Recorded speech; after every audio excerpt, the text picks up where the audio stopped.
Capítulo 11. Intercessão. Terceira parte do capítulo 11. 11.14.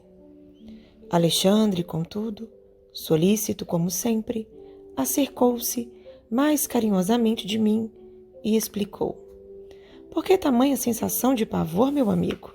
Saia de si mesmo. Quebre a concha da interpretação pessoal e venha para o campo largo da justificação. Não visitamos nós ambos, na esfera da crosta, os açougues mais diversos? Lembro-me de que, em meu antigo lar terrestre, havia sempre grande contentamento familiar pela matança dos porcos. A carcaça de carne e gordura significava a abundância da cozinha e conforto do estômago. Com o mesmo direito, acercam-se os desencarnados, tão inferiores quanto já o fomos, dos animais mortos, cujo sangue fumegante lhes oferece vigorosos elementos vitais. Sem dúvida, o quadro é lastimável. Não nos compete, porém, lavrar as condenações. Cada coisa, cada ser, cada alma permanece no processo evolutivo que lhe é próprio.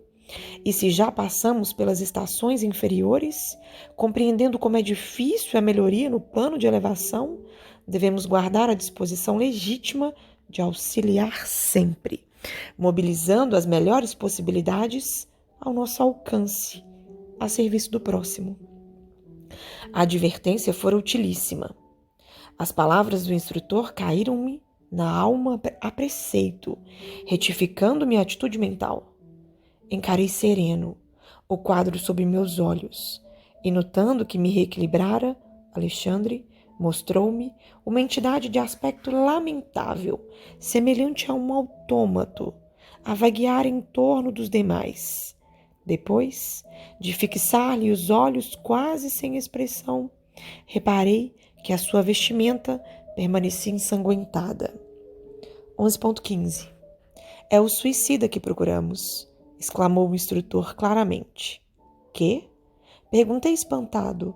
Por que precisariam dele os vampiros?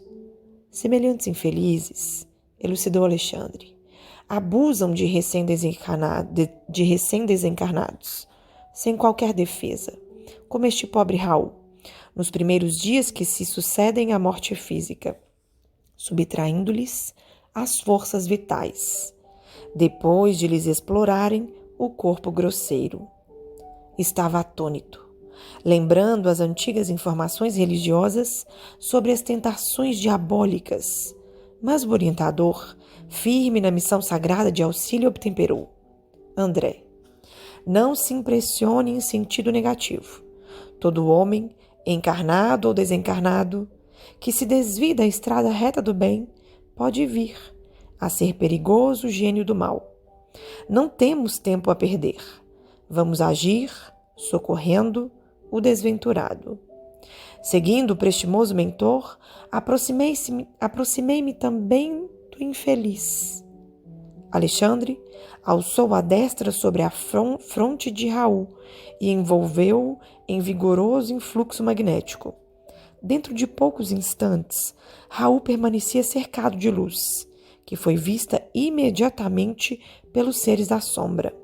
Observando eu que a maioria se afastou, lançando gritos de horror. Vendo a claridade que rodeara a vítima, estavam lívidos, espantados. Um dos algozes mais corajosos replicou em voz alta: deixemos este homem entregue à sua sorte. Os espíritos poderosos estão interessados nele, larguemo-lo. Enquanto se retiravam os verdugos apressadamente, como se temessem algo que eu não podia compreender ainda, em face da aproximação bendita daquela luz que vinha de mais alto, perdia-me em dolorosas interrogações íntimas. O quadro era típico das velhas lendas de demônios abandonando as almas prisioneiras de seus propósitos infernais. As palavras espíritos poderosos haviam sido pronunciadas com indisfarçável ironia. Pela claridade que envolvera o suicida, Sabiam eles que estávamos presentes e, embora fugissem medrosos, alvejavam-nos com zombarias. 11.16. Aos poucos, o matadouro de grandes proporções estava deserto de vampiros vorazes. Alexandre, dando por fim da operação magnética, tomou a mão do amigo sofredor, que parecia imbecilizado pela influenciação maligna, e conduzindo-o para fora, a caminho do campo, falou-me bondoso. Não guarde no coração as palavras irônicas que ouvimos. Esses irmãos, desventurados, merecem a nossa maior compaixão. Vamos ao que nos possa interessar. Recomendou-me amparar o novo amigo, que parecia inconsciente de nossa colaboração, e depois de alguns minutos de marcha, estacionávamos sob a árvore frondosa, depondo o irmão enfraquecido e cambaleante sobre a relva fresca. Impressionado, com seu olhar inexpressivo, solicitei os esclarecimentos do orientador, cuja palavra amiga não se fez esperar.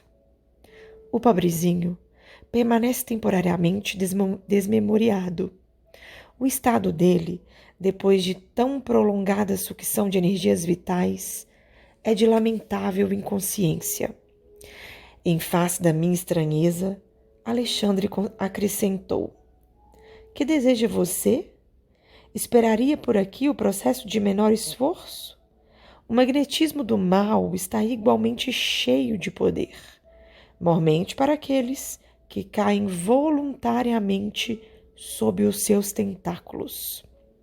Em seguida, inclinou-se paternalmente sobre o desventurado suicida e indagou: Irmão Raul, como passa?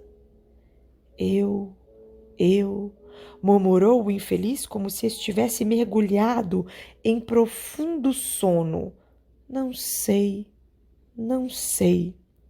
Lembra-se da esposa? Não, respondeu o suicida de modo vago. O instrutor levantou-se e disse-me, 11.17. A inconsciência dele é total. Precisamos despertá-lo. Em seguida, determinou que eu permaneceria ali, em vigilância, enquanto buscaria recursos necessários. Não podemos acordá-lo por nós mesmos? Interroguei admirado. O orientador sorriu e considerou.